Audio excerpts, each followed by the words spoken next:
Hello student, myself Anagha teacher. आज आपण इयत्ता 8वी मराठी विषयातील संतवाणीमधील रूप पाहता लोचनी हा अभंग शिकणार आहोत. यापूर्वी आपण संत नरहरी सोनार रचित नाम सर्वांमध्ये सार हा अभंग शिकलो. चला तर मग आज शिकूया आणखीन एक अभंग.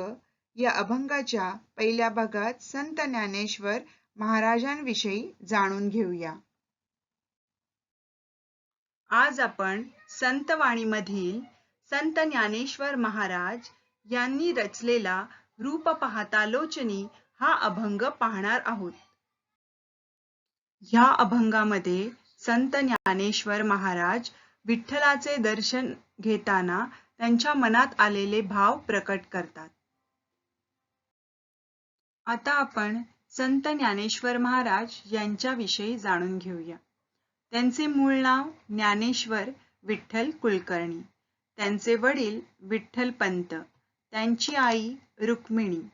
त्यांचा जन्म महाराष्ट्रामध्ये आपेगाव इसवी सन 1275 मध्ये झाला. त्यांचे निर्वाण महाराष्ट्रात आळंदीमध्ये इसवी सन 1296. समाधी मंदिर आळंदी. त्यांचे उपास्य दैवत विठ्ठल. संप्रदाय नाथ संप्रदाय, वारकरी संप्रदाय. त्यांचे गुरु होते संत निवृत्तीनाथ म्हणजेच त्यांचे मोठे भाऊ. त्यांचे शिष्य विसोबा खेचर. त्यांची साहित्य रचना ज्ञानेश्वरी म्हणजेच भावार्थ दीपिका, चांगदेव पासष्टी, हरिपाठ, अमृतानुभव आणि अभंग. आता आपण पाहिली संत ज्ञानेश्वर महाराज यांची ओळख. आता आपण पाहणार आहोत संत ज्ञानेश्वर महाराज यांचा परिचय. संत ज्ञानेश्वरांचा जन्म आपेगाव येथे 11व्या शतकात मध्यरात्री श्रावण कृष्ण अष्टमी शके 1197 इसवी सन 1275 रोजी झाला. त्यांच्या वडिलांचे नाव विठ्ठलपंत कुलकर्णी, त्यांची आई रुक्मिणीबाई या होत्या. निवृत्ती हे ज्ञानेश्वरांचे थोरले बंधू व सोपानदेव व मुक्ताबाई ही धाकटी भावंडे. आपेगाव हे औरंगाबाद जिल्ह्यातील पैठण जवळ गोदावरी नदीच्या काठावर वसलेले छोटे गाव आहे. ज्ञानेश्वरांचे वडील विठ्ठलपंत हे मुळात विरक्त संन्यासी होते. विवाहित असतानाच त्यांनी संन्यास घेतला व ते काशीला गेले. गुरूंना ते विवाहित असल्याचे समजल्यावर गुरुजींनी त्यांना परत पाठवले. त्यांच्या आज्ञेनुसार पुन्हा गृहस्थाश्रमात प्रवेश केल्यानंतर विठ्ठलपंतांना 4 अपत्ये झाली. निवृत्ती, ज्ञानदेव, सोपान व मुक्ताबाई अशी त्यांची नावे होती. विठ्ठलपंत तीर्थयात्रा करत करत आळंदी मुक्कामी येऊन स्थायिक झाले. त्या काळी संन्यासाची मुले म्हणून सर्व समाज या 4 भावंडांची हेटाळणी करीत असे. गावाने त्यांना व त्यांच्या कुटुंबाला वाळीत टाकले. परित्यक्त ब्राह्मण म्हणून त्यांना काळ कंठावा लागला. ज्ञानेश्वर व त्यांच्या भावंडांची मुंज करण्याचे आळंदीच्या ब्राह्मणांनी नाकारले. त्यावर विठ्ठलपंतांनी उपाय काय असे धर्मशास्त्रींना विचारले. त्यावर केवळ देहदंडाचीच शिक्षा आहे असे ब्राह्मणांनी सांगितले. मुले संस्कारापासून वंचित राहू नये व त्यांचे भविष्यात भले व्हावे यासाठी विठ्ठलपंतांनी व रुक्मिणीबाई यांनी आत्महत्या करून देहांत प्रायश्चित घेतले.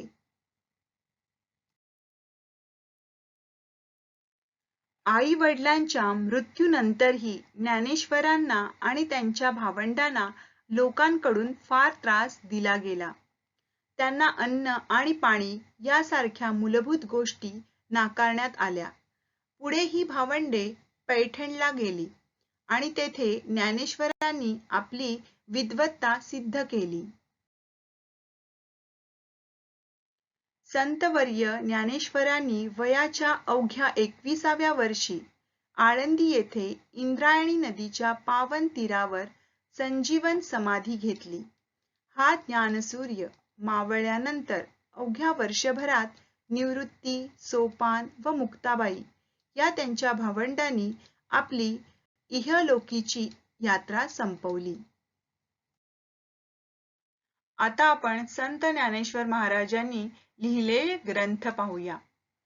ज्ञानदेवांसह सर्व भावंडांवर तत्कालीन समाजाने प्रचंड अन्याय केला, पण त्या अन्यायाबद्दलची पुसटशी प्रतिक्रिया देखील त्यांच्या साहित्यात आढळली नाही, हे विशेष.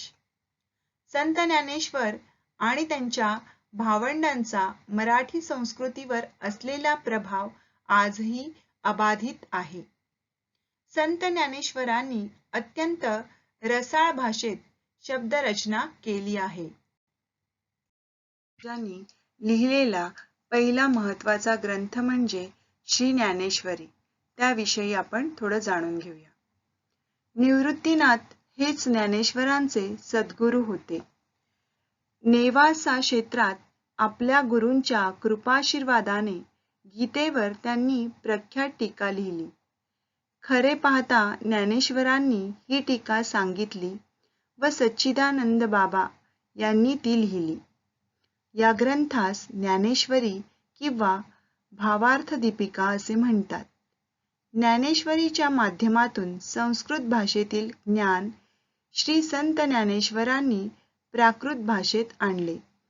माझ्या मराठीची बोलू कौतुके, परी अमृतातही पैजासी जिंके, ऐसी अक्षरे रसिके मिळवीन, असे म्हणत त्यांनी मराठी भाषेविषयीचा अभिमान, मराठीची महती व्यक्त केली आहे. ज्ञानेश्वरीत सुमारे 9000 ओव्या आहेत. हा ग्रंथ इसवी सन 1290 मध्ये लिहिला गेल्याचे मानले जाते.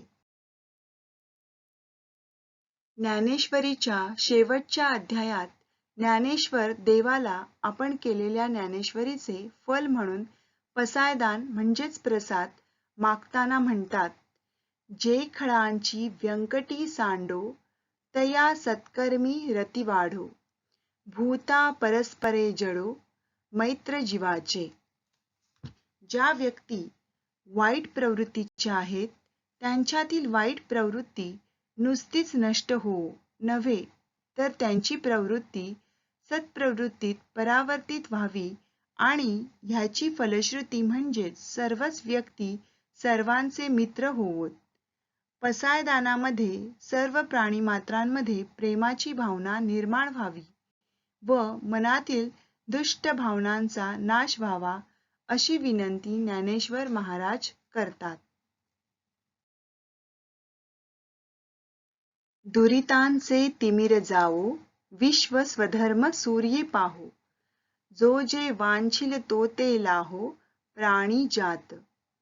जो जे वांछिल तो ते लाहो असे म्हणत अखिल विश्वाची जणू काळजी वाहतात. म्हणूनच संत ज्ञानेश्वरांना वारकरी संप्रदायासह सर्वच भक्त प्रेमाने माऊली म्हणतात. संत ज्ञानेश्वर महाराजांचा दुसरा प्रसिद्ध ग्रंथ म्हणजे चांगदेव पासष्टी. चांगदेव पासष्टी या ग्रंथाद्वारे त्यांनी चांगदेवांचे गर्वहरण करून त्यांना उपदेश केला.